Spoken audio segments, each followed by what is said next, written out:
ಮಳೆ ರಾಜ್ಯಾದ್ಯಂತ ವರುಣನ ಆರ್ಭಟ ಮತ್ತೆ ಜೋರಾಗಿದೆ. ಕರ್ನಾಟಕದ ಕರಾವಳಿ ಹಾಗೂ ಮಲೆನಾಡು ಸೇರಿದಂತೆ ಹಲವು ಜಿಲ್ಲೆಗಳಲ್ಲಿ ಆಗಸ್ಟ್ 17ರವರೆಗೆ ಮಿಂಚು ಗುಡುಗು ಸಹಿತ ಭಾರೀ ಮಳೆಯಾಗುವ ಮುನ್ಸೂಚನೆಯನ್ನು ಭಾರತೀಯ ಹವಾಮಾನ ಇಲಾಖೆ ನೀಡಿದೆ. ಕರಾವಳಿ ಹಾಗೂ ದಕ್ಷಿಣ ಉತ್ತರ ಒಳನಾಡಿನ ಪ್ರಮುಖ 10ಕ್ಕೂ ಹೆಚ್ಚು ಜಿಲ್ಲೆಗಳಲ್ಲಿ ಯೆಲ್ಲೋ ಅಲರ್ಟ್ ಘೋಷಿಸಲಾಗಿದ್ದು, ಕೆಲವು ಕಡೆ ರಣಭೀಕರ ಸುಳಿಗಾಳಿ ಸಹಿತ ಪ್ರವಾಹದ ಭೀತಿ ಎದುರಾಗಿದೆ. ನಿಮ್ಮ ಜಿಲ್ಲೆಯಲ್ಲೂ ಮಳೆಯಾಗಲಿದೆಯಾ?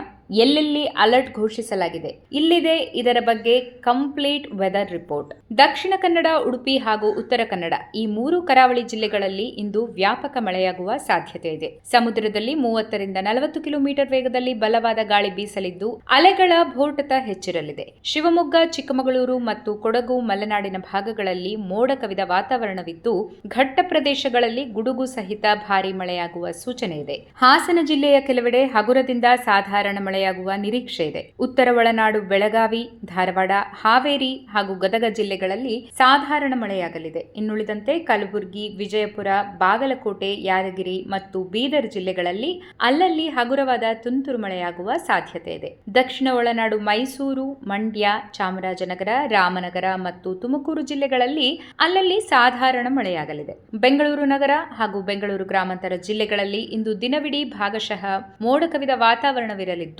ಸಂಜೆ ಅಥವಾ ರಾತ್ರಿಯ ವೇಳೆಗೆ ಸಾಧಾರಣ ಮಳೆಯಾಗುವ ಮುನ್ಸೂಚನೆ ಇದೆ. ಮೀನುಗಾರರಿಗೆ ಎಚ್ಚರಿಕೆ. ಕರಾವಳಿಯಲ್ಲಿ ಸಮುದ್ರ ಪ್ರಕ್ಷುಬ್ಧವಾಗಿರುವುದರಿಂದ ಮೀನುಗಾರರು ಆಳ ಸಮುದ್ರಕ್ಕೆ ಇಳಿಯದಂತೆ ಹವಾಮಾನ ಇಲಾಖೆ ಸೂಚಿಸಿದೆ. ಕರಾವಳಿ ಹಾಗೂ ಗುಡ್ಡಗಾಡು ಪ್ರದೇಶಗಳಲ್ಲಿ ನಿರಂತರ ಮಳೆಯಿಂದಾಗಿ ಸಣ್ಣ ಪ್ರಮಾಣದ ಭೂಕುಸಿತ ಮತ್ತು ತಗ್ಗು ಪ್ರದೇಶಗಳಲ್ಲಿ ಪ್ರವಾಹದ ಭೀತಿ ಎದುರಾಗಿದೆ. ಆದ್ದರಿಂದ ಸ್ಥಳೀಯ ಆಡಳಿತಗಳು ಅಲರ್ಟ್ ಆಗಿದ್ದು, ಪ್ರವಾಸಿಗರು ಮತ್ತು ಸಾರ್ವಜನಿಕರು ಅನಗತ್ಯ ಪ್ರಯಾಣವನ್ನು ತಪ್ಪಿಸುವಂತೆ ಎಚ್ಚರಿಸಲಾಗಿದೆ.